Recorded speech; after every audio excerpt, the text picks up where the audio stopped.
Soyons bénis et soyez bénis au nom puissant de Jésus-Christ de Nazareth. Que notre Dieu puissant vous bénisse. En ce jour, par la grâce de Dieu, nous nous réunissons encore afin de partager avec vous la parole du Seigneur, afin de partager un moment dans la présence de Dieu. La Bible nous enseigne que vaut mieux rester dans la présence de Dieu que rester ailleurs. C'est-à-dire une heure dans ses familles vaut mieux que 1000 ailleurs. Alors, être dans la présence de Dieu, cela crée vraiment beaucoup de choses. La présence de Dieu apporte la guérison, la délivrance, la bénédiction. La Bible nous enseigne, nous dit que celui qui demeure sous l'abri du Très-Haut repose à l'ombre du Tout-Puissant. Alors ce jour, nous voulons demeurer sous l'abri du Très-Haut. Nous voulons avoir part au conseil de l'Éternel afin de comprendre beaucoup de choses. Nous allons échanger sur la parole de Dieu afin que Dieu soit glorifié et béni en ce jour dans nos vies. Alors là où tu es, que Dieu te bénisse, que Dieu étende sa main de grâce et de faveur sur ta vie, et que le ciel soit ouvert en ta faveur. Je prie ce matin, Père Céleste, que ta grâce ce matin nous accompagne, que ta bonté soit avec nous, que le ciel s'ouvre afin que ta gloire soit vue et démontrée dans nos vies. Seigneur, que tout ce qui est opposé à ton règne dans notre vie, Père, soit détruit, enchaîné, lié et jeté au feu au nom puissant de Jésus. Par contre, connecte-nous à ton esprit, connecte-nous à ta pensée, à la pensée de ton cœur, afin que ta gloire soit vue et démontrée.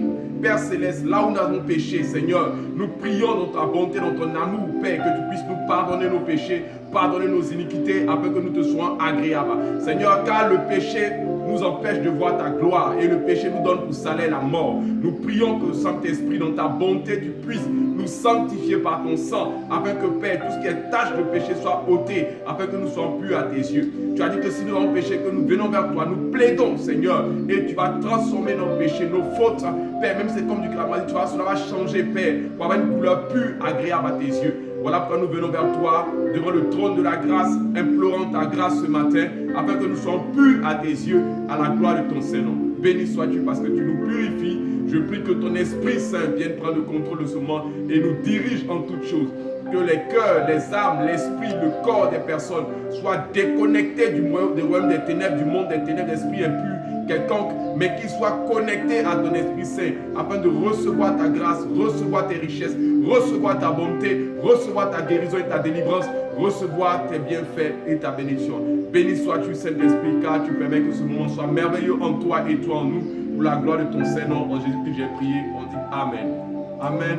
Soyez bénis, soyez bénis. Bénis au nom de Jésus-Christ. Que le Dieu Tout-Puissant, Créateur du ciel et de la terre, puisse te bénir en ce jour. Et que sa bénédiction qui se fait suivre d'aucun chagrin s'attache à ta vie. En ce jour, nous allons partager la parole de Dieu comme d'habitude, mais le thème que nous allons utiliser, c'est respecte le dress code du roi. Respecter le dress code du roi. C'est-à-dire quoi?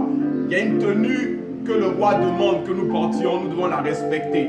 Ça vous dit quoi? Quand nous sommes invités souvent à la cérémonie, on nous demande soit tenue de soirée, on existe soit un smoking, il y a des tenues comme ça où on dit souvent on vient de cette fête, mais on s'habille en blanc. Donc, quand on est invité d'un endroit, nous devons respecter la tenue, le dress code, ou bien dans une entreprise. Souvent dans une entreprise, il y a une tenue qui est exigée. Donc cette tenue-là, c'est le dress code. Et aujourd'hui, nous allons parler du dress code du roi, le roi. Et le roi dont nous parlons, c'est le créateur du ciel et de la terre. C'est l'Éternel des armées. C'est celui-là même qui est le Dieu suprême, unique, incomparable. La Bible nous enseigne que ce Dieu-là, dans sa bonté, va tenir un banquet. C'est-à-dire quoi? Par rapport à la fin des temps, et tout le monde sera invité. Mais on va comprendre qu'avant d'aller là-bas, il y aura un dress code. Alors nous allons échanger sous la parole de Dieu dans le livre de Matthieu 22, à partir du verset 1 à 14. Quand nous allons lire la parole de Dieu, nous allons comprendre une chose. La parole de Dieu nous dit, la parole du festin des noces. Jésus prit la parole et leur parla de nouveau en parabole. Il dit, le royaume des cieux ressemble à un roi qui fit des noces pour son fils. Il envoya ses serviteurs appeler ceux qui étaient invités aux noces, mais ils ne voulurent pas venir. Il envoya encore d'autres serviteurs avec cet ordre. Dites aux invités, j'ai préparé mon festin, mes bœufs et mes bêtes grasses sont tuées. Tout est prêt. Venez aux noces. Mais ils négligeaient l'invitation, s'en allant l'un à son champ, un à un autre à ses affaires. Les autres s'emparèrent des serviteurs, les maltraitaient et les tuaient. À cette nouvelle, le roi se mit en colère. Il envoya ses troupes, fit mourir ses meurtriers et brûlait leur ville. Alors il dit à ses serviteurs, les noces sont prêts, mais les invités n'étaient pas dignes. Allez donc dans les carrefours et invitez aux noces tous ceux que vous trouverez. Ses serviteurs s'en allèrent sur les routes. Ils rassemblèrent tous ceux qu'ils trouvaient, mauvais et bons, et la salle des noces fut remplie d'invités. Le roi entra pour les voir, et il aperçut là un homme qui n'avait pas mis d'habit de noces. Il lui dit, mon ami, comment as-tu pu entrer ici sans avoir d'habit de noces? Cet homme resta la bouche fermée. Alors le roi dit aux serviteurs, attachez-lui les pieds et les mains, amenez-le et jetez-le dans les ténèbres extérieures, où il y a des pleurs et des grincements de dents. En effet, beaucoup sont invités, mais peu sont choisis. En un mot, peu sont élus. Amen. Voici la parole de Dieu dans le livre de Matthieu 22, à partir du verset 1 à 14. La Bible nous enseigne que Jésus a donné une parabole. Et dans cette parabole, Jésus nous dit quoi? Il y avait un roi. Le roi avait prévu faire quoi? Les noces de son fils. Mais il a invité des personnes et plusieurs personnes devaient être invitées pour participer. Et la Bible que le roi avait déjà tout préparé. C'est tuer les bœufs, tout ce qu'il fallait faire. Le roi a déjà tout fait.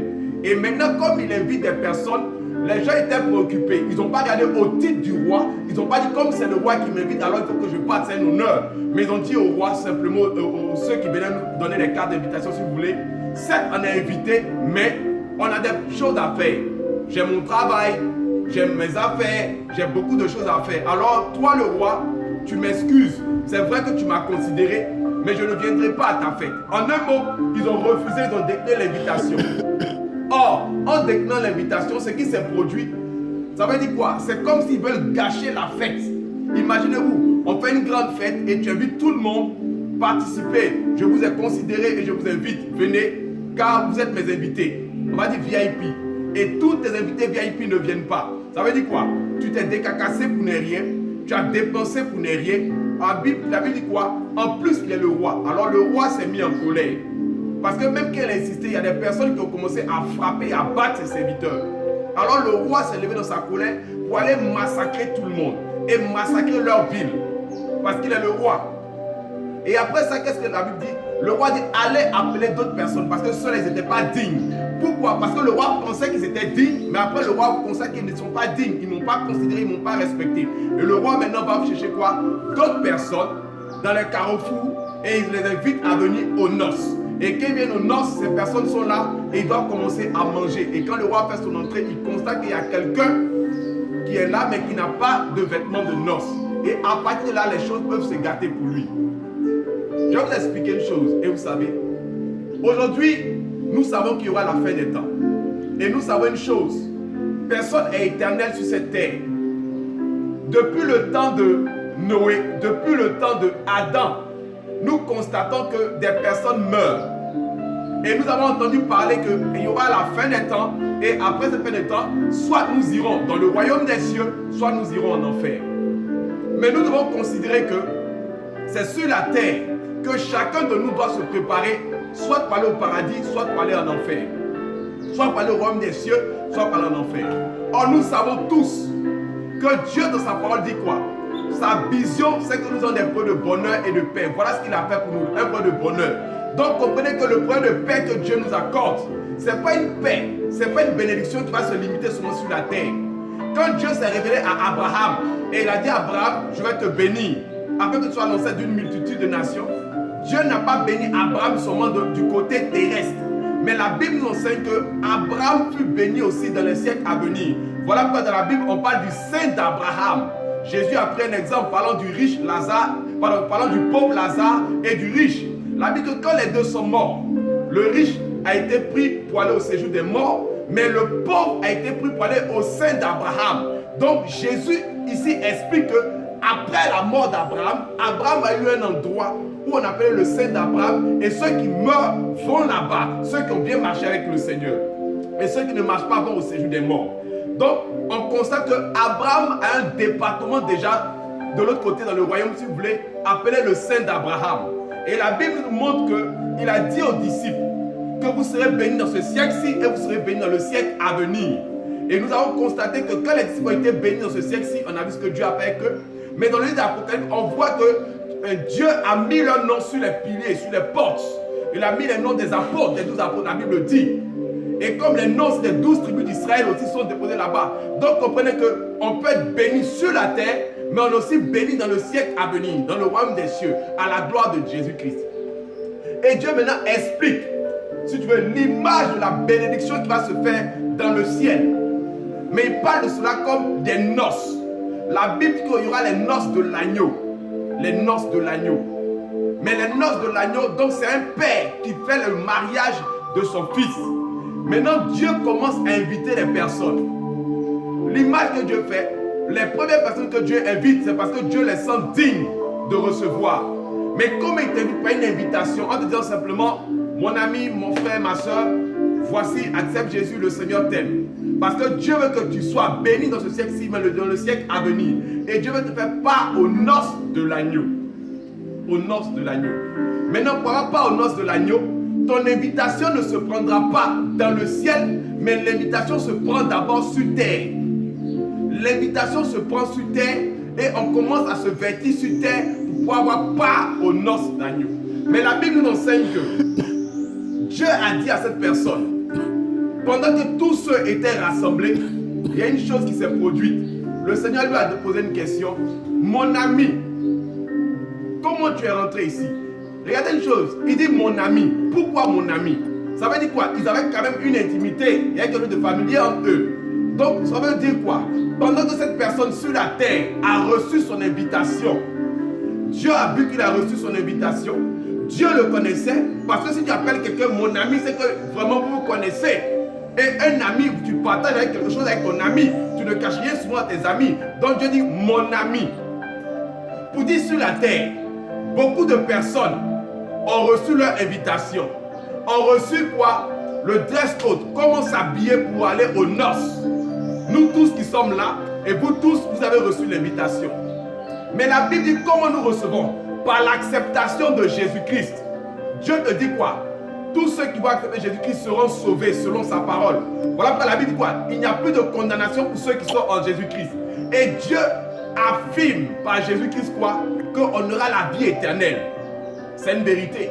Mais Dieu nous demande maintenant de nous habiller en conséquence pour aller dans le royaume des cieux par rapport aux noces. Mais comment nous devons nous vêtir? Là maintenant est la question. Est-ce que je dois prendre un costume? Est-ce que je dois mettre un bassin sur moi? Comment je dois être en robe de soirée? Est-ce que je dois porter un habit blanc? Parce que le dress code, ce sont les vêtements que Dieu a prédestinés et a choisis pour nous. Et nous tous, nous devons respecter cela et nous devons les porter. Mais le vêtement que Dieu nous demande de porter en ce jour, c'est quoi? La Bible nous dit dans le livre de Apocalypse 19, verset 8. Dieu nous demande de porter des vêtements de fin lin. Et Dieu explique que les vêtements de fin lin sont les œuvres des justes. Donc ça veut dire quoi? Les œuvres des justes sont le dress code que Dieu nous donne pour participer aux noces de l'agneau. Ça veut dire quoi? Ta manière de vivre et de marcher sur la terre après l'acceptation de Jésus-Christ.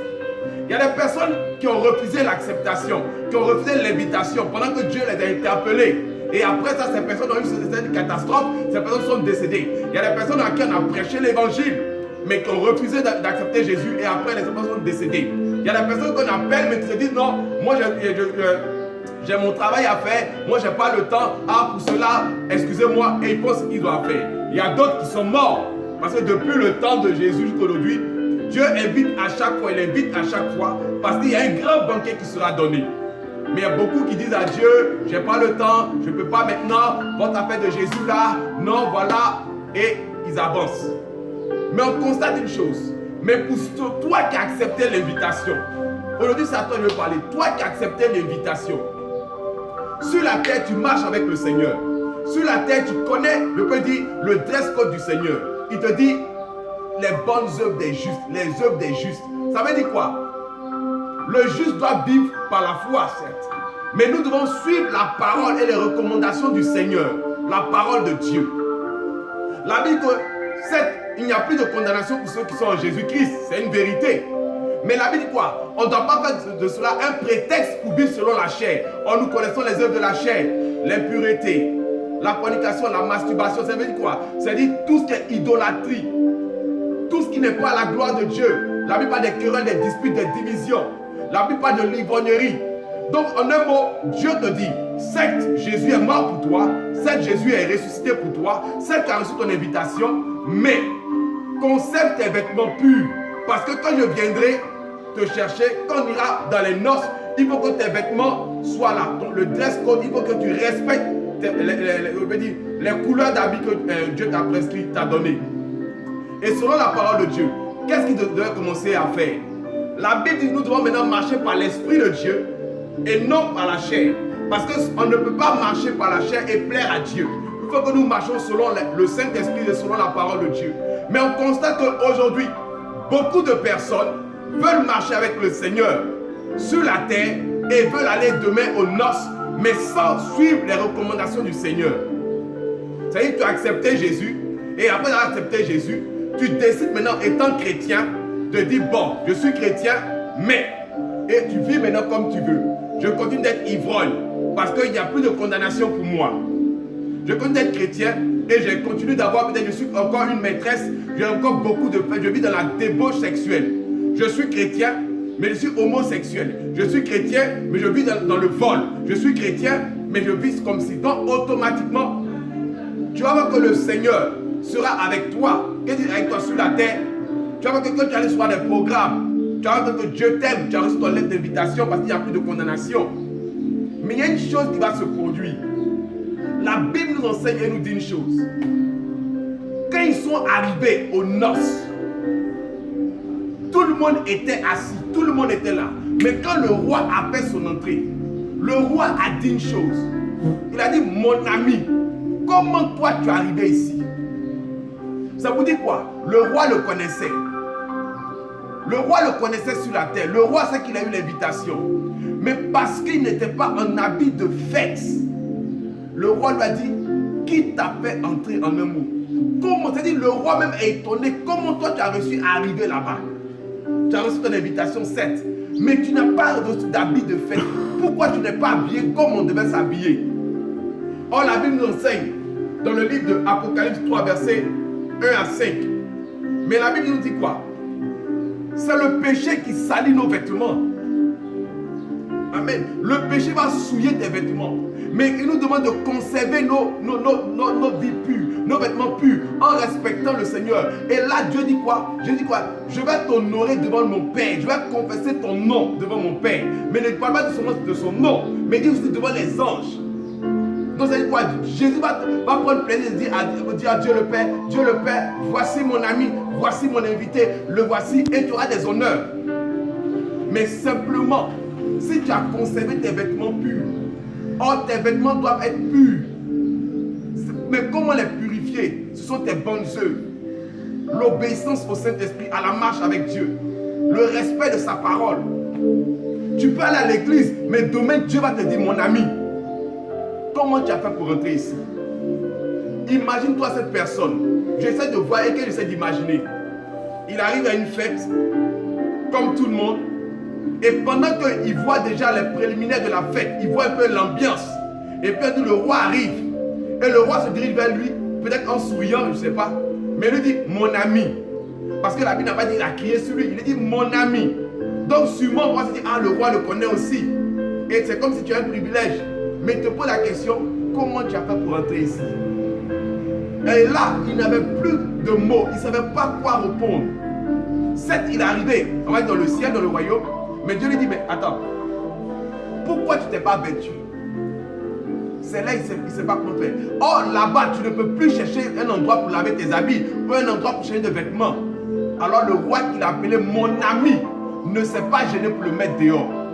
Ça pour dire que tu peux connaître Jésus sur la terre. Mais Dieu ne va pas se gêner pour te mettre dehors demain dans le ciel. Il a dit à son ami, sors. Mais quoi, il dit simplement sors. Mais quand tu dis la Bible, on dit, il a amené ses serviteurs, il dit quoi? Liez-le les pieds et les mains. Il dirait un animal, il dirait une vulgaire personne. L'humiliation était son partage aux yeux de tout le monde. Et il fut jeté dans les ténèbres du dehors. Et il dit, il y aura beaucoup d'appelés, mais peu de lui.